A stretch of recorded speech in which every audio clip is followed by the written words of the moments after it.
from Learfield Sports on the Aztec Sports Network. Live from Hooley's Irish Pub and Grill, it's the Aztec Coaches Show, presented by Verizon. Throw back to the near side. Touchdown, Aztecs! The Aztec Coaches Show is brought to you by Quality First Real Estate. For residential real estate needs, it's Quality First at QualityFirstRealEstate.com. Proud sponsor of Aztec Athletics. Hooley's Irish Pub and Grill, San Diego's most authentic Irish pub and grill, and proud host of the Aztec Coaches Shows. And by Quality First Commercial Real Estate. For commercial real estate needs, it's Quality First at QualityFirstCommercial.com. Proud sponsor of Aztec Athletics. Now, live from Hooley's Irish Pub and Grill, it's the Aztec Coaches Show. Here's your host, Chris Ellen. Well, I'm gonna read a tweet to you that I saw this week, and the tweet went something like this. It said, "Dear Aztec fans, had Coach Rocky Long kicked and made all of the kicks you wanted him to kick and made, San Diego State would have scored 17 points against Washington and still probably would have lost 21-17. Had the Aztecs converted the two-point conversions that you went for and converted the fourth down gambit that you tried in the fourth quarter, the Aztecs would have scored 22 points and would have won the game 22-21. You know who wrote that tweet? No, who? Me. Yeah. I wrote that tweet. I told you that I was staying behind you no matter what the thick and thin of the situation. You were going to try some unconventional stuff this year. You tried some unconventional stuff against Washington. Unfortunately, you guys didn't execute it, and that's one of the reasons you came up short in that game. Well, I appreciate you writing the tweet for all those people that want to read that kind of stuff, but I mean, that's nice of you because you did say you'd stand behind me no matter what we did. I told you I was. Well, yeah. I believe in it. I think it's a great strategy, and it didn't pan out on Saturday night, and I know you've been getting the what for it, but I don't think it's going to change your mind any. Can you discuss a little bit about your decisions on Saturday night so that everybody's on the same page and everybody's clear about it so we can move on and get ready for the Army game this week? Well, what do you want to discuss? I mean, we went for every time that we were on their side of the 50, except one. We went for it on fourth down, no matter what the down and distance was. Most of them were makeable. We scored our last touchdown because we went for 4th and 10 and made it, and then we had to go for 4th and 1 on the goal line to score our second touchdown. That was the plan going in, and normally when you have a game plan, you stick with your game plan as long as the game is close. The game was close enough that we stuck with our game plan. If a game gets out of hand one way or the other, you don't usually stick with the game plan. You throw it in the trash can and start over again. But it was a close game, and we went into the game, and our players knew that we were going to go for 2 points the first 2 times we scored. Guess what? If we'd have scored again, we were going to kick an extra point. For everybody out there, we would have kicked an extra point, which would have put us 2 points down, and then we could have maybe got near there and kicked a field goal to win the game. But the plan going in was we were going to go for both 2-point extra points. The plan was to at least make one of the two because statistics show you that normally over the last 10 or 12 years that you make you make 3 out of 5 basically. It's not quite 3 out of 5, but you make 3 out of 5. So if you do it for a couple, 3 years, you will score more points than you do when you kick extra points. Since we didn't make either one of them, there's some people that have concerns that we did that. We don't feel bad about it by any means. The one that most people want to talk about is the 4th and whatever it was, I think 8. 4th and goal, yeah. On the 9-yard line, or maybe it was 4th. It was 4th and 8 at the 9-yard line, right? Yeah, you could have picked up a first down. And people think that we should have kicked a field goal, and that would have put it within one score, a chance to win the game at the end with the touchdown. I didn't know with 6 minutes left to go in the game, unless we were willing to try an onside kick, I wasn't sure we would get that close again to score a touchdown. I thought we could score a touchdown there and maybe get the ball back and get into field goal range and give us a chance because I thought we got outplayed most of the game. But I thought that was going to be our best chance to score a touchdown, so we went for it, and we didn't get it. And, hindsight's a wonderful thing. I mean, all the people that want to talk about it, they're not the ones making the decision. And in hindsight, if we'd have made it, it would have been a really good call. It would have been really smart to go for it on 4th, but we didn't. Well, you gave you live with it. Well, I think as a coach, you try to put your kids in position to win the game, and you gave them an opportunity to win a game, which you said you got outplayed. Washington probably got a little better at that football game. But if you had converted those conversions and converted your fourth down and converted the opportunities that you gave your kids, you still might have stole that game. But we'll take phone calls on it. We'll take some questions here at Hooley's Irish Pub and Grill during our Aztec Coaches Show between now and 8 o'clock. The phone numbers are 858-569-8255. That's locally here in San Diego, 858-569-8255 if you have a question for Coach Rocky Long. And if you're watching on the internet or listening on the internet, you can call in toll-free 1-800-600-KOGO. That's 1-800-600-5646. All right, let's talk about some of the other stuff in this game and what was really the difference in this game. Afterwards, you seemed like you were a little bit upset at some of your veteran players. Not upset necessarily, but thought that your younger kids played pretty well, thought maybe your veteran players didn't step up and play as well as they could have. Well, yeah, and I think that was right, especially on defense. We have enough veterans on defense that I thought we'd play pretty well right from the start at the linebacker position and in the secondary. My concern was with how the defensive line was going to hold up. In the first half, we probably made 8 assignment errors that contributed to them moving the ball really, really easily in the first 2 series of downs, made all by veteran players. And that really surprised me. Second half, we didn't make any assignment errors, and actually we played a little tougher and a little harder and a little faster and a little more aggressive, and they did not score the last 7 times they had the ball. I don't know if it's stage fright or if it was this, the setting or whatever, but there are no excuses. When you have veteran players, they should perform better than that. And in the second half, they did, and our defensive line in the second half held up a lot better than they did early in the game, but I anticipated that. On offense, I thought we did all right except for the turnovers. I mean, the turnovers are, in my opinion, which maybe some people agree with or not agree with, but in my opinion, the difference in the game was turnovers. I mean, we get a good kickoff return right at the start of the game. We move the ball a little bit. We throw an interception. They run it down to our side of the 50, I think about the 35-yard line. They take it in and score. I mean, we're in scoring position when we throw the interception. So that's a big turnaround. And then we have a fumble. They pick up and run in for their last touchdown. I mean, they only scored, their offense only scored 14 points. Yeah. And our offense scored. Now, that would have been a big-time controversy if it would have ended 14-12. I mean, that would have made it worse. But, so I thought the turnovers were the difference in the game. I thought they played better than we did in the first half. I actually thought we played better than they did in the second half. But it was an opportunity to win a game. We didn't win it. Seems like kind of an age-old question after your season opening game, but is this a good game at all for you to be able to build off of going forward in this season? I mean, can you take some good things out of it? Can your players take some good things out of it? Yeah, I think we've had some players make some good plays. I think that the defensive line of scrimmage was ended up being better than we thought it was going to be in the first game. I think the offensive line was okay, but they need to get a whole lot better between game 1 and game 2. I think we have to get a whole lot better at throwing and catching the football. We didn't throw many passes. I think we threw 19 and completed 10, but our quarterback did a great job of scrambling around and making yards and getting first downs. But we have to be more efficient at throwing and catching the ball.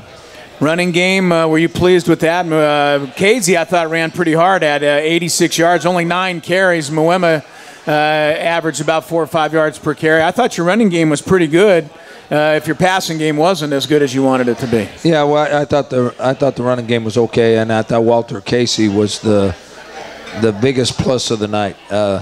He's coming off knee surgery, and we were really careful with him in training camp and didn't let him get hit very often or taken to the ground.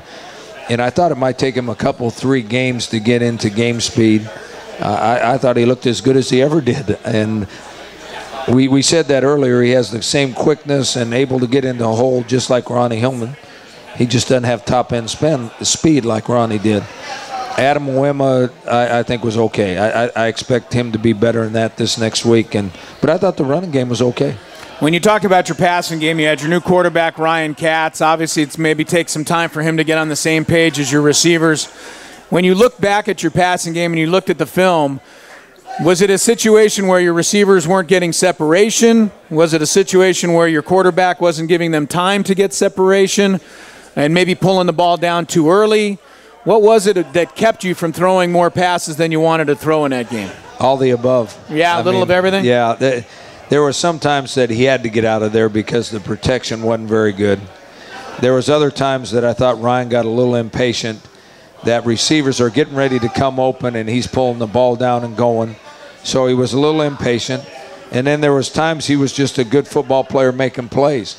He was looking downfield, looking at receivers, and all he saw was green grass, so he tucked it down and ran with the ball and got first downs. That's a good football player making a good play. So I think there was all those situations were involved. The protection was okay except for a couple, 3 times. I think Ryan was impatient a couple or 3 times, and then I thought him taking off and running a couple times was really the right decision. All right, so Washington wins the opener 21-12. Aztecs coming home this Saturday night to take on the Army Black Knights. We'll talk a little bit about that game when we come back. It's the Aztec Football Coaches Show. We are live at Hooley's Irish Pub and Grill in Grossmont Center, which has award-winning food, great draft and bottled beer selections, fantastic happy hour specials as well. Click on Hooley's.com for directions and more. Hooley's, the official host location of the Aztec Football Coaches Show with Rocky Long. Phone numbers 858-569-8255. Also 800-600-5646. We'll also pass around the handheld mic here at Hooley's and give you all a chance to ask some questions of the coach as the show goes on. You're listening to Aztecs Football Coaches Show. Chris Ello along with Coach Rocky Long on News Radio FM 95.7. Chris Ello along with head coach Rocky Long. It is the Aztec Football Coaches Show from Hooley's Irish Pub and Grill in Grossmont Center. We're going to be passing the handheld mic around in the next segment, give you all a chance to ask some questions of Coach Rocky Long. But, Coach, let's take a look ahead to the Army game. It's their first game of the season, your second game of the season, but you played them last year, so you're familiar with them. They're familiar with you. And you talk about this being a very difficult turnaround because you're facing the option offense, which is one of your favorites, but not maybe your favorite to have to try and defend. Yeah, I mean, anybody that's heard me talk about the triple option, they know my feeling. I'm prejudiced. I think it's the best offense that was ever designed because you can't really stop it on a chalkboard. And you don't have to block 2 guys because of the quarterbacks reading one guy and eliminating one guy with the fullback. He also can eliminate another guy with him carrying the ball or pitching the ball. So they have double teams all over the place, or they have extra blockers down the field. And they do a lot of cutting defensive backs and that sort of thing. I think it's very, very difficult to stop. I know there's reasons that more people don't run it. It's hard to recruit too because you can't develop NFL skills running the wishbone. Fans don't normally like to watch it because they'd like to see what they see on TV. From the NFL, they like to see a little bit of that kind of stuff. And they don't really understand the option well enough to, or maybe you have to be a football coach to understand the intricacies of it and enjoy it. But, the academies run it because it gives them an advantage. The offense gives you an advantage, and they run it because their kids are there for different reasons. Their kids are there for a higher calling. They play football because that's part of their college experience, but they're learning to be soldiers, and they're going to do something better with their lives than just play football. So I have great respect for the academies. I think it gives them an advantage, and they're hard to stop because of the offense. Plus, they have great kids that don't make many mental errors. They play tough. They're mean. They play hard. They're all those good qualities. So they're a tough team to play. Now, the Aztecs have won 4 straight games over Service Academy teams. You beat Air Force twice. You beat Navy once in the Poinsettia Bowl, and you beat Army last year 23-20. But as you said a little bit earlier this week, it's not like you guys shut down the wishbone attack. A lot of people kind of get the feeling that you've got this thing all figured out and wired. They fumbled 8 times in the game last year. You guys only recovered 3 of those fumbles. I hope you had some fumbling drills this week, because if you'd have a little better percentage of recovering fumbles, perhaps it can help you get the win this Saturday night, because they will put the ball on the ground a little bit from time to time. Well, I hope they fumble like they did last year, because that's the only way we stayed in the game. if you look statistically, they had over 400 yards rushing. Now, Army actually led the nation last year in rushing offense. I think they averaged 350 yards a game. They had 440 yards rushing against us last year. So anybody that has the misconception that we know how to stop the option, all you have to do is look at the statistics. What we did do is we caused some turnovers and we got some fumbles, and our offense scored just enough points for us to win the game. And if you look at every game we've played against the academies, every one of them's been like that. They're really, really close, and we've been lucky that some big play makes a difference. I mean, we've thrown a touchdown pass to win. We've run a kickoff back all the way like 90-something yards to put us ahead, and then we won that game. This will not be an easy game, and we're going to have to play very well to have a chance to win. You talked about having to outscore Army. I mean, is your offense taking a look at their defense, what they did against you last year? Do you feel like you're well prepared to attack them this week? Because they have to find a way to try and stop you as well. Yeah, I think that we have a little better handle on what they're going to do on defense. Now, I shouldn't say that because I know exactly what they're doing on offense. I mean, I can run the plays for you. And if you give me the numbering system, I can call the plays for you.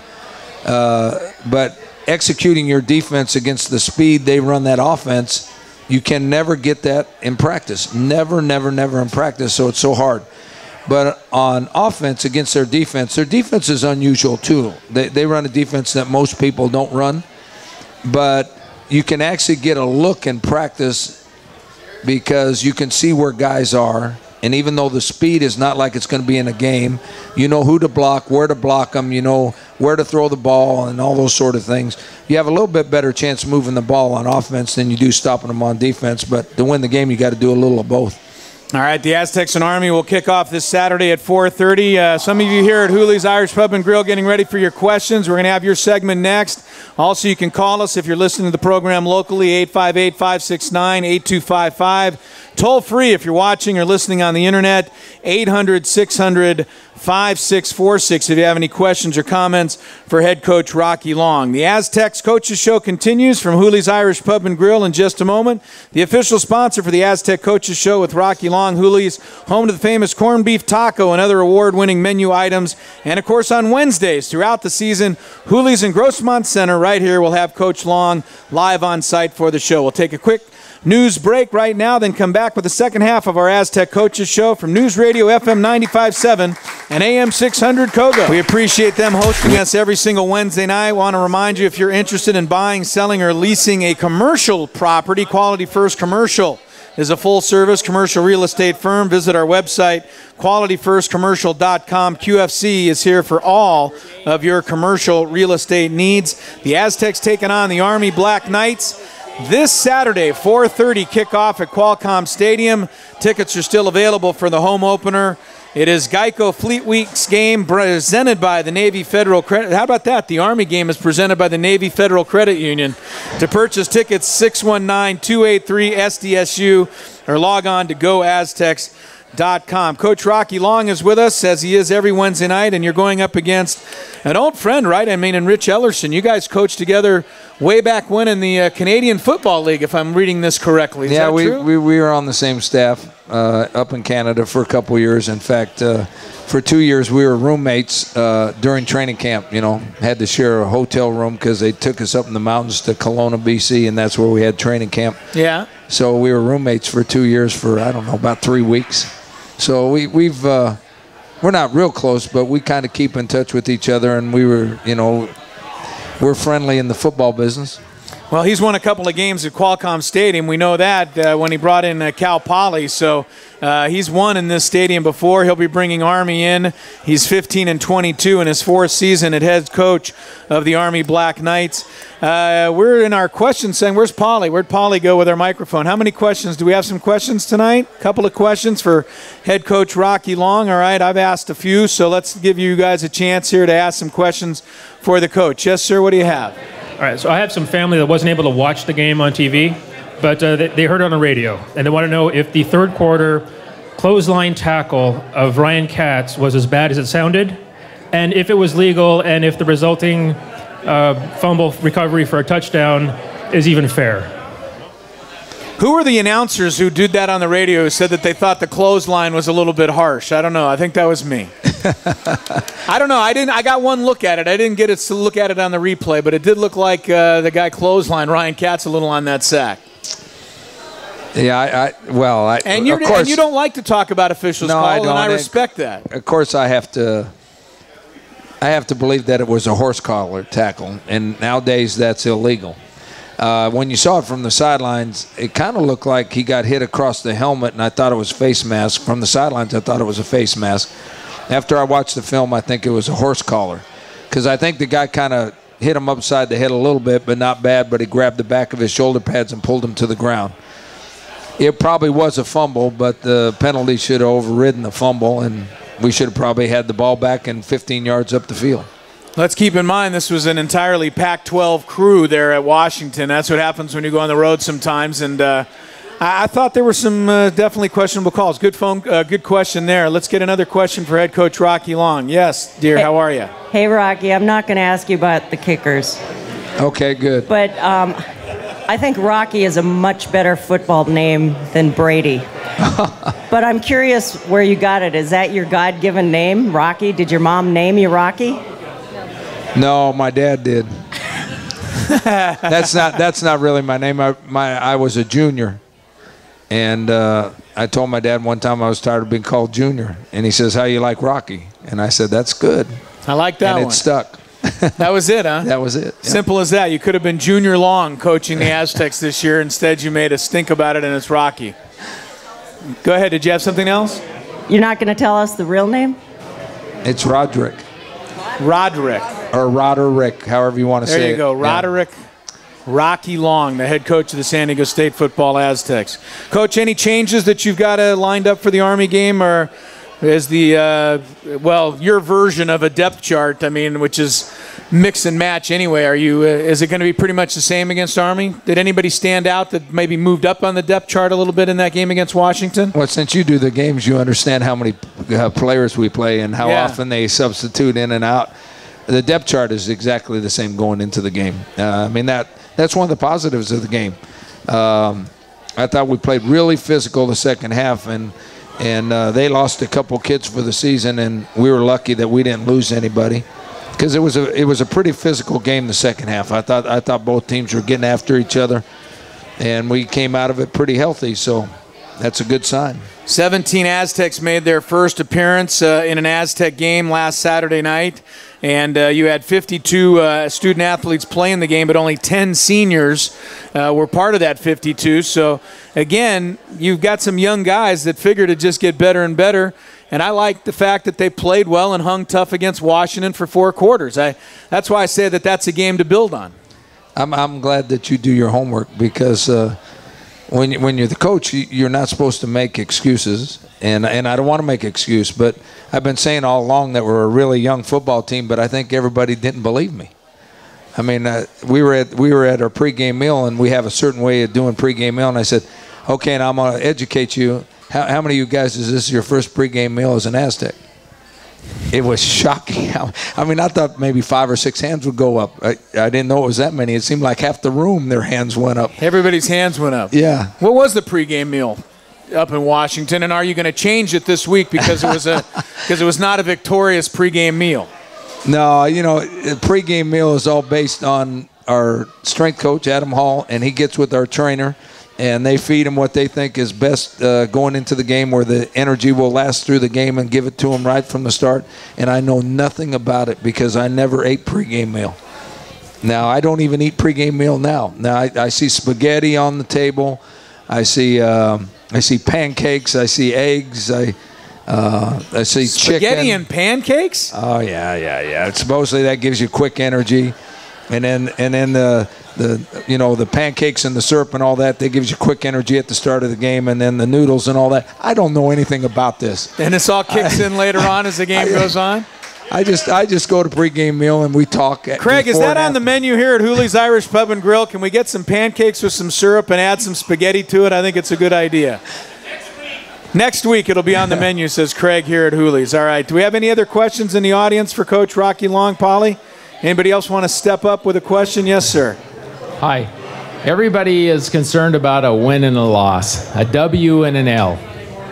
Okay, you have a lot of young players coming out and starting for you this year. Even though we walked away with an L coming out of Washington, did those young players, do you feel, take away the intricacies that would lead them into future games as winners? Well, that's always the case. When you have inexperienced players, if they get to play, they learn a lot more in the game than they ever do in practice. Because no matter how hard you practice, you can't assimilate what it's like during a football game, or how fast it happens, or how big and strong the other guys are. So they learned a lot of physical things, and then I hope they learned a lot of mental things.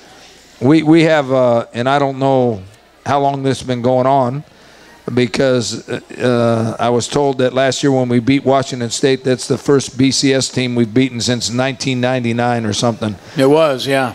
And I guess since that same year, we have yet to beat a BCS team on the road since that same year. I guess that's the way the stats go.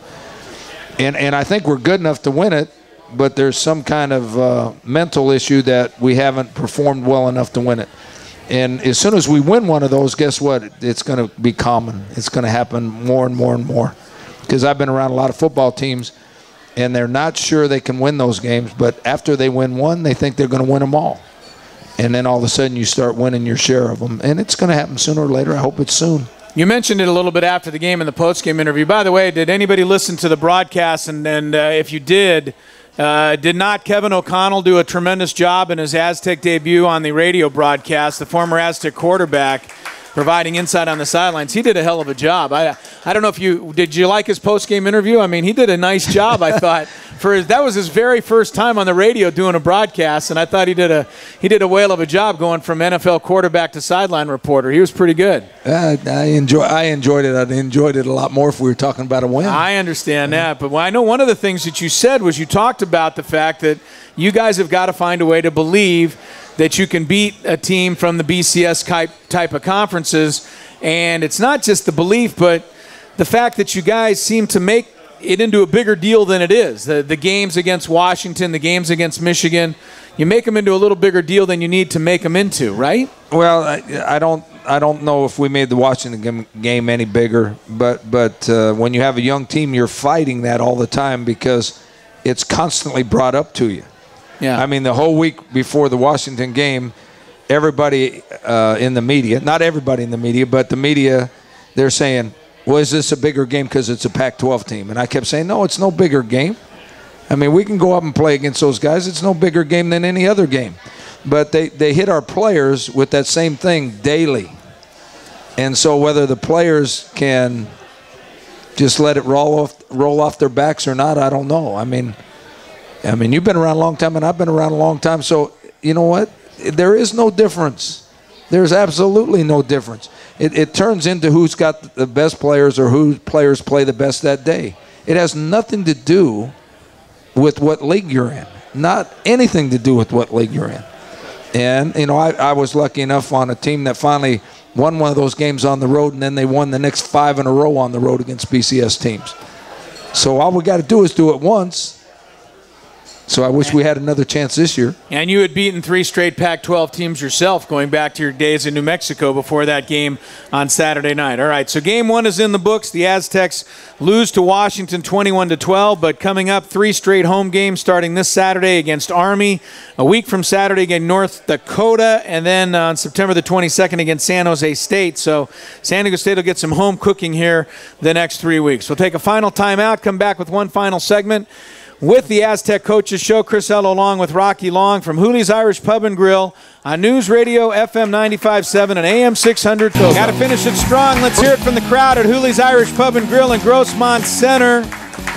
Opening night of the NFL season. Dallas and the New York Giants are playing, and a nice crowd in here tonight enjoying that game, along with our Aztec Coaches Show. Chris Ello along with Aztec football coach Rocky Long. The Aztecs will host the Army Black Knights. And talk a little bit about the trip back to Army last year, Coach, and how special it was for you and your team. I know you were recruited by Army. Bobby Knight actually came to your house and tried to get you to play basketball at Army. Way back in the day, you chose to play football at New Mexico. But I remember it last year and just feel like the whole trip was special. And, of course, coming out of there with a victory made it even better. Well, you know, the trip was special for our players because the majority of them have grown up around San Diego. The majority of them have been on our campus for a while, and they know the importance of the military.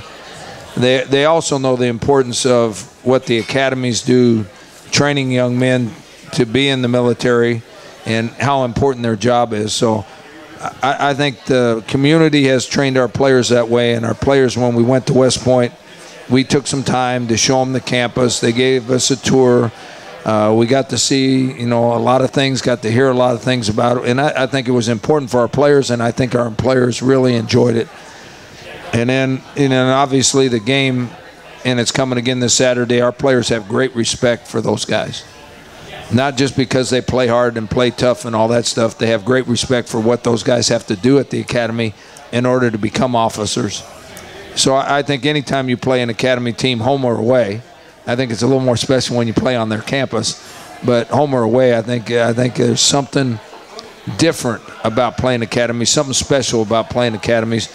And it's really not about the football game. It's just our kids have great respect for their kids. And that doesn't mean we're not going to both play hard, but we have great respect for them. How about playing your home opener? What does that mean to you, if anything? I mean, to kick off the season, you want to protect your home turf. You have 7 home games this year, which is nice. The scheduling is nice. If you win all 7 of your games at home, you're going to go to a bowl game probably. You're going to be at least 7-5. We'll figure you're going to steal a couple on the road.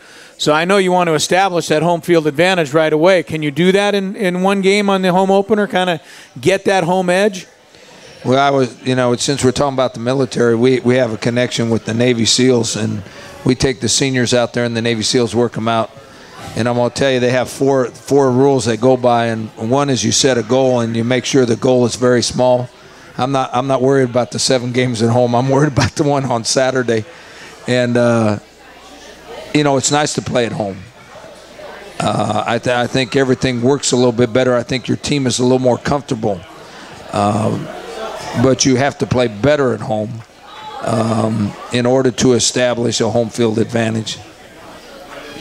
Want to take a moment before we say goodbye here. Our California Bank and Trust Student Athlete of the Week. California Bank and Trust, proud to recognize San Diego State's outstanding student athletes. This week's California Bank and Trust Student Athlete of the Week is women's soccer player Tiffany Hurst. Tiffany's stellar defensive play helped the Aztecs gain a 1-0 victory over top 5 ranked Pepperdine last Friday. She was named the Mountain West Conference Defensive Player of the Week. Tiffany played the entire 90 minutes. Aztecs limited Pepperdine to just 3 shots on goal during the entire game. And the Aztec women's soccer team is off to a 5-0 start this year, and they have moved into the top 20 in the rankings. Last year, Tiffany was an All-Mountain West first-team selection, started every match for the Aztecs. She has been a consistent starter for the Aztecs since her freshman year in 2008. Tiffany is originally from Santa Rosa, California, and majoring in social sciences. This is her senior season with the Aztecs. We want to congratulate Tiffany Hurst, this week's California Bank and Trust Student Athlete of the Week. Let's hear it for Tiffany. Great job by her and that women's soccer team, which is off to a 5-0 start. I know the men's soccer team played national powerhouse Indiana to a draw over the weekend. The volleyball team's off to a good start. So everybody's off to a good start, Coach. That means you guys got to keep pace here Saturday night. Pressure's on, huh? Pressure's on you a little bit Saturday night. Give me a couple of quick keys to beating Army before we get out of here. Number 1, we have to score a lot of points, and number 2, we can't let them keep the ball forever, and that's kind of the theme of the Wishbone. Their theory is they only have to gain 2.5 yards every play, and because you'll see Wishbone teams go for 4th and short a lot, and they keep the ball away from you. You can't score because they've got the ball, and then they eat up yardage. And we have to score. We have to be a lot more efficient than we were last week on offense and score enough points, and we can't let them keep the ball forever. Is there a tendency to get impatient defensively against a team like this and start taking some chances, and that's what leads to open holes for them and big plays and bigger gains? That's a great observation, and I'm not a very patient guy anyway, especially on defense. You do have to be more patient against the triple option than you normally do, because if you take a chance on blitzing a whole bunch of guys, like you do against some passing teams, there's a lot better chance for them scoring from 80 than there is a passing team scoring from 80. How about offensively? You got Katz with a game under his belt. Colin Lockett had 4 catches, but the rest of your receiving crew was a little quiet. Bryce Butler didn't catch a ball. Dylan Denso didn't catch a ball. I was a little surprised to see Gavin Escobar get only 2 balls for 8 yards. He is such an outstanding weapon. I know that you'd like to use him a little more this weekend. Yeah, I think we said that earlier. I think that on offense we ran the ball pretty well. I think we have to throw it and catch it better. And I think we've got some talent at receiver. I think Ryan Katz will be much more confident, much more relaxed, and will play a lot better this weekend. All right, we want to thank everybody who came on out tonight. Give yourselves a big round of applause for joining us here at Hooley's Irish Pub and Grill.